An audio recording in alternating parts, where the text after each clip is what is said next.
Good afternoon, everyone, and to Doc Corazon Floresca, and here are members of Group 2. Casador Ara Carlin S., Ambaro May L., Karen Sandra T., Labanon Loy DG, Navos Jason C., Pandia Sir, Rakman Kamaludin M. So here are the topics that we'll tackle today: history and concept of management.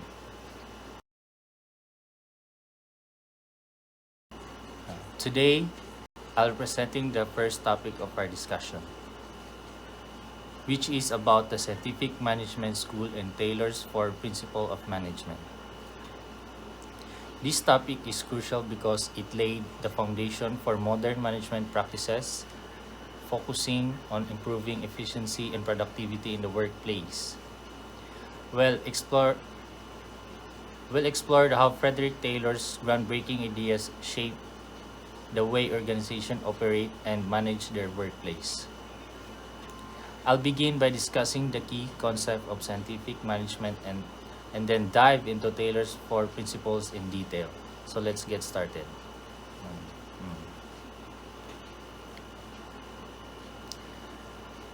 Scientific Management School refers to a theory of management that analyzes and synthesizes workflows to improve labor productivity. Developed by Frederick Winslow Taylor in the late 19th and early 20th century, this approach focuses on the scientific study of work methods to increase efficiency and performance in the workplace. And these are the key points: focus on efficiency, time and motion studies, standardization of work, division of labor, and performance-based pay.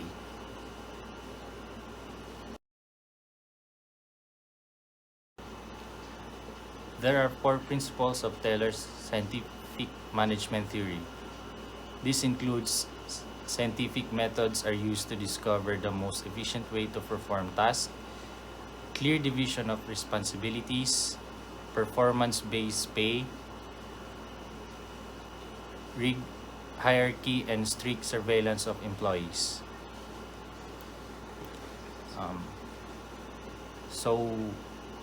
Scientific methods are used to discover the most efficient way to perform tasks.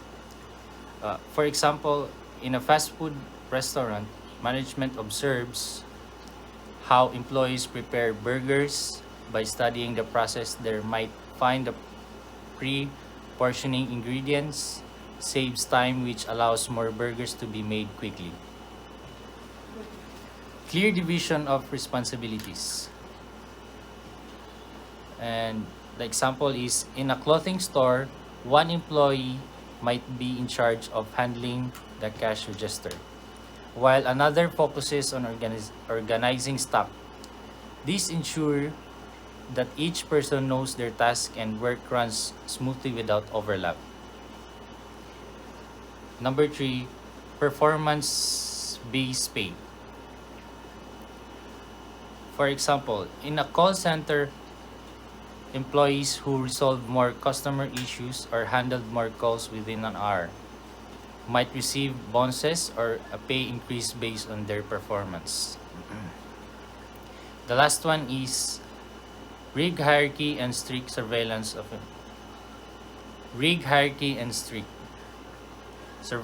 employees. Example of this is, in a warehouse, workers are closely monitored by supervisors to ensure that they follow strict safety protocols and meet production quotas. There are clear chain of command, with workers reporting to the supervisor and supervisors reporting to managers. And these are the examples reflects basic application of Taylor's principles in common works environment.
Hello, everyone. I am Ara Carlin Casador, and I'm here to talk about relations theories. A brief history of human relations theory. Human relations management theory originated between 1924 and 1932 during experiments conducted at the Hawthorne plant of the Western Electric Company in Cicero, Illinois. Human relations management theory was started by scholars at MIT, but popularized by Elton Mayo and other founding fathers of HR from Harvard Business School. Around that time, Western Electric had begun to look for ways to inspire company loyalty, discourage high employee turnover and unionization, and present a good face to the public. So, what is human relations management theory? In its definition, human relations management theory is a premise of organizational psychology from the early 20th century, which suggests that employee productivity and motivations can be increased through positive social bonds in the workplace and acknowledgement of the worker as a unique individual. It holds that improved working conditions like empowerment, participation, positive treatment lead to increased productivity. So, what are the key principles of human relations? So, there are four actors in human relations theory. First is the employee, second is groups of employee, third, supervisors and managers, and fourth, the organization. First, treat employees well as individuals. A key principle of human relations is for organizations to consider individual factors and how they can be influenced to increase motivation. This can include initiatives that look to change or improve an employee's personal circumstance in and outside the workplace, as well as their personal desires, perceptions, and attitudes. Second, promote positive group values and relationships. Since individuals have a social needs and interact together in the workplace, group factors must also play a role in employee motivation. A key principle of human relations is that an organization must promote positive group values and relationships so that social pressure will produce teamwork and positive employee attitudes and behaviors. Third, ensure effective management and supervision. In addition to individual and group influences, managers and supervisors also impact employee motivation. In fact, that Hawthorne studies showed that many workers' behaviors, attitudes, and emotions have their genesis in these supervisors' actions, and that stress and fatigue can be the result of interactions with supervisors and coworkers. Fourth, establish effective organizational condition.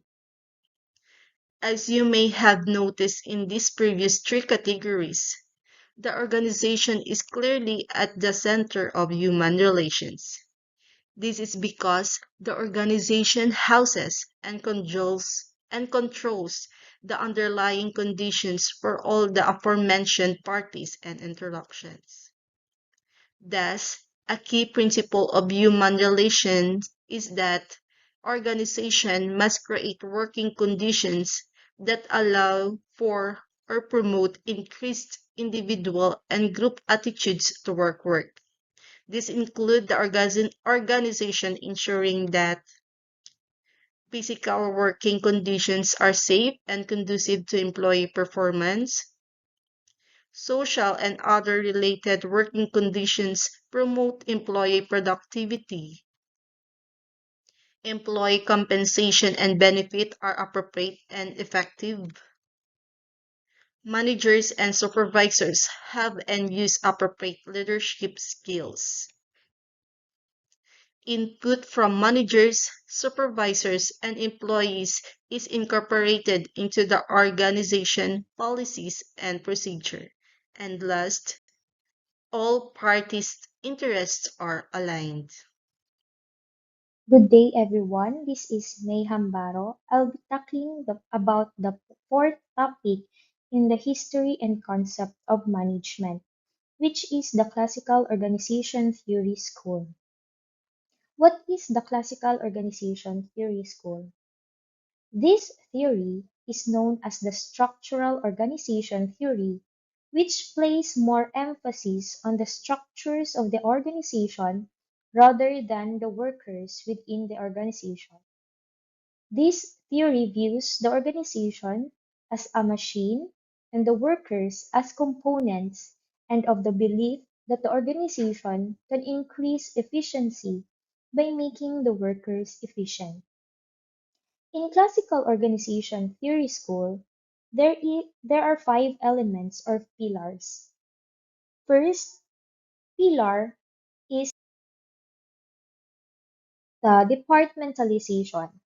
Here in departmentalization, the organization must create different departments for various activities and jobs depending on the functions, geographical regions, processes, and many more. Departmentalization has two benefits. First is the reduction in expenditure. By grouping similar tasks or functions together, organizations can achieve economies of scale and reduce redundancies. This leads to cost savings and more efficient use of resources. And next, it enhanced administrative control, in which departmentalization allows for more focused management of specific areas of the business.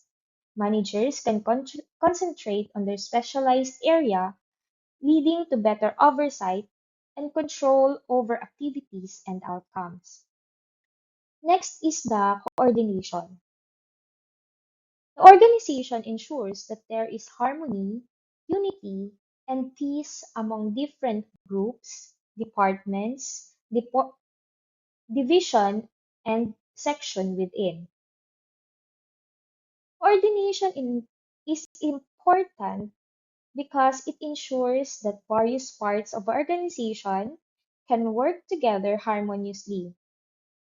Effective coordination helps to avoid conflicts and overlaps in responsibilities, leading to more streamlined operation and improved efficiency. Coordination mechanism also might include regular meetings, standardized procedures, and communications channels that align different departments' efforts towards organizational objectives. The third element is the scalar and functional processes. The scalar process deals with the growth of organization vertically, in which it establishes a clear hierarchy of authority, ensuring that instructions and communications are passed down systematically. This clarity helps in maintaining order and accountability within the organization, while the functional process deals with the growth of organization horizontally, in which each functional unit focuses on its specific area of expertise, which improves efficiency and allows for specialized management of tasks. It also facilitates better performance monitoring and resource allocation within each function. There is a recognized chain of commands from the top level to bottom level management. Next is the structure. The conceptual relationship between different groups within the organization is to achieve a goal, in which organizational structure refers to the formal arrangement of roles, responsibilities, and authorities within an organization. Lastly, the span of control. This refers to the number of individuals a supervisory, a managerial level can handle effectively and efficiently. In summary, classical organization theory emphasizes the importance of a well-structured and clearly defined organizational framework. Departmentalization, coordination, scalar and functional processes, structure, and span of control are all integral components that contribute to the achieving organizational efficiency and effectiveness. Thank you. Hello everyone, my name is Jason Chinavos. I am assigned to discuss the topic the system approach. By a system approach to management is meant the study of a firm in its totality so that the men and the material resources of the firm can be organized to be realized the firm overall objective as efficiently as possible. The characteristics. Interdependent subsystem. An organization is a system consisting of several subsystems. For example, in a business enterprise, production, sales, and other departments and subsystems. All these subsystems are functionally interacting and interdependent. They are used together into an organic whole through goals, authority flows, and resources flow. The next is the whole organization. The system approach provides a unified focus on organizational efforts. It gives manager a way of looking at the organization as a whole. The stress is laid on the integration of various subsystems of the organization to ensure the overall effectiveness of the system. Synergy. The output of a system is always more than the combined output of its parts. This is called the law of synergy. The parts of the system become more productive when they interact with each other than when they act in isolation. Next is the multidisciplinary. The modern theory of the management is enriched by contribution from the various disciplines like psychology, sociology, economics, and etc. The next slide is the features. And the first one is the open or closed systems. Systems may be either open or closed. An open system is one which depends on the outside environment for survival. A closed system does not interact with the environment. And the next feature is the subsystem. The full system is made up of many parts. Each of these parts is called a subsystem. Continuous and effective interaction of subsystems helps to attain the goals of the larger system. And the last feature is the synergy. In an organization, when different departments cooperate and interact, they become more productive. And this feature is called the synergy. Defined boundaries. Each system has a boundary that separates from its environment. In an open system, the boundary is flexible. A business organization has boundaries with many external systems like creditors, suppliers, and customers. The system is inside the boundary and the environment is outside the boundary. Feedback mechanism. A system can adjust itself to the changing environment through the feedback mechanism. Feedback helps the system to find out and correct its mistakes. Input-output system. A business organization is an input-output system.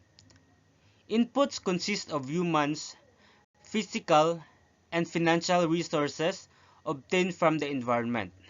These resources are converted into outputs of products and services. Consideration of whole system. No part of the system can be fully studied and understood without properly understanding all of its parts. So instead of dealing separately with different parts of one organization, the manager must study the entire organization as a whole. For example, in order to understand the working of the finance, production, or marketing department, he or she must understand the company as a whole. It is because the activity of any one part of the company affects the activity of every other part. Good day, everyone. I am Lloyd Labanon and I am about to report the contingency approach. But first, let us identify first what is contingency approach. Accordingly, contingency approach is otherwise known as the situational approach that asserts that there is not a single management style that is perfect for all organizations.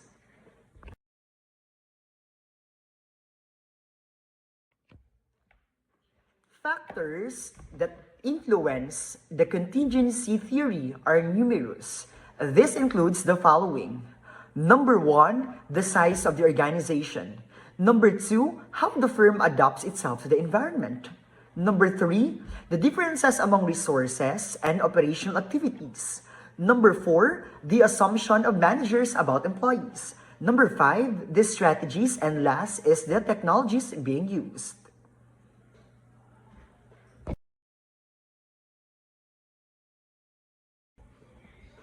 So let us continue with the discussion on contingency theory. Now let's move on with contingency theory on the organization.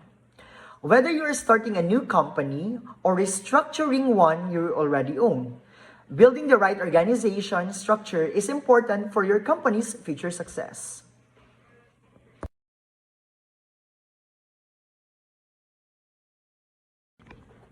So now let's continue with contingency theory leadership.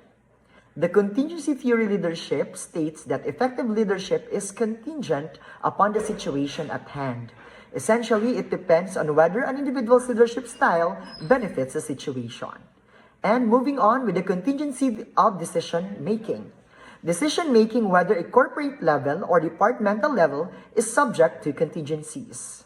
So for contingency theory, that would be all. Thank you so much for listening. So let's proceed to our last topic of history concept of management, the Fayol's classical management. Henry Fayol is a French engineer and one of the prominent theorists and practitioners of management since the early 20th century. He is the creator of the so-called School of Administrative Management and the author of several important management concepts that have become a classic nowadays. In 1916, Fayol published his greatest work, the book Industrial and General Administration. In it, he reveals that 5 management functions that every manager should be performed. So who is Henry Fayol? Henry Fayol is so well renowned as the father of modern management theory, where he started as an engineer but worked his way up to become the general manager and then the organization director. From 1888 to 1918, Henry Fayol introduced theories that could be applied to all levels of management and for any department, organizations, and managers still practice Fayol's principle of management to ensure an efficient and successful business. While Fayol's 14 principle looked at the detail of day-to-day management, his 5 functions of management provide the big picture of how managers should spend their time. So what are the 5 functions of management? The 5 functions of management. Number 1 is planning. Also labeled as the plan of action, is one of the most difficult, important matters of every business is bring into play all departments to all functions, especially management. So planning means to assess the future and make provision for it. That includes a flexible action plan that consider a firm resources, work in process, and future market trends. Organizing involves providing everything that is necessary to plan of action, including physical and human resources and its activities. So organizing means laying out lines of authority and responsibility for employees. These cover recruitment and training, coordinating activities, and making employees' duties clear. Commanding is described as getting the optimum return from all employees of manager. So commanding is getting the most from people. So manager must know their employee skills, delegate to tap into these skill sets, and set a good example. Coordinating requires ensuring that all personnel understand their responsibilities and resources and activities across the organization work in harmony in order to achieve the desired goals. So coordinating means in a well-coordinating organization, department knows their responsibilities, the needs of other teams, and their obligation to them. The last one, controlling, consistent of verifying whether everything occurs in conformity with the plan adopted and instruction issued and the principle established. So controlling means continually checking that rules, plans, and processes are working as well as they should be. So again, this is the 5 functions of management. 1. Planning. 2. Organizing. 3. Commanding. 4. Coordinating. And the last one, number 5, is controlling. So, what is Fayol 14 principle of management? Number 1 is division of work. So, assign each employee a task that they can become proficient at productivity increases as employees become more skilled, assured, and efficient. Today, experts still warn against multitasking. Authority. Authority is a manager must possess the authority to give others and recognize that with authority comes responsibilities as well as rank. Fayol argues that managers is intelligent, experienced, and value should command respect. Discipline. Discipline is everyone should follow the rules. Without discipline, nothing can be accomplished. It is the core values for any project or any management. Good performance and sensible internalization make the management job easy and comprehensive. Employees' good behavior also help the smoothly build and progress in the professional careers. Example of discipline, we have the code of conduct and performance reviews for evaluation of employee. Unity of command. Unity of command, an employee should receive order from one supervisor only. So otherwise, authority, discipline, order, and stability are threatened. 5. Unity of direction. Whoever is engaged in the same activity should have a unified goal. This means all the people working in company should have a goal and motive which will make the work easier and achieve the set goal easily. 6. Collective interest over individual interest. So, collective interest over individual interest. Individuals should pursue team interests over personal ones, including manager. For example, is teamwork. So, teamwork promotes teamwork and collaboration, encouraging employees to work together to achieve common goals. 7. Remuneration. Remuneration. Employee satisfactions depends on fair remuneration for everyone, financial and non-financial. Example of remuneration is having competitive salaries and performance-based incentives. Centralization. Centralization is balancing centralized decision-making from the top with letting employees make decisions. Scholar chain. Employees should know where they stand in the organization hierarchy and who to speak to with the chain of command. Example is open communication, which encourages employees between all levels of organization, allowing for feedback and suggestion to flow up the chain. Order is there should be an orderly placement for resources in the right place at the time.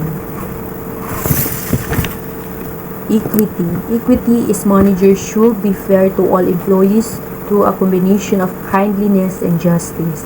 For example, is fair treatment. Treats all employees fairly and equitably regarding or their position or background. 12. Stability of tenure of personnel.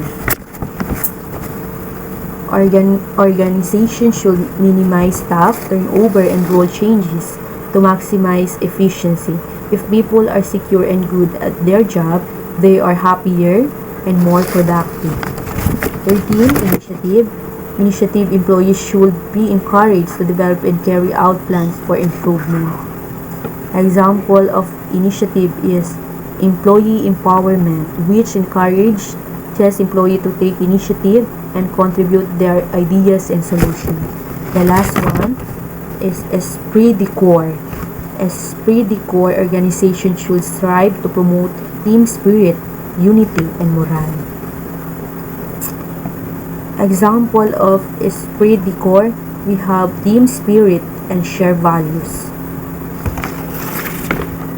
So these are the 14 principles of management. That's all. Thank you.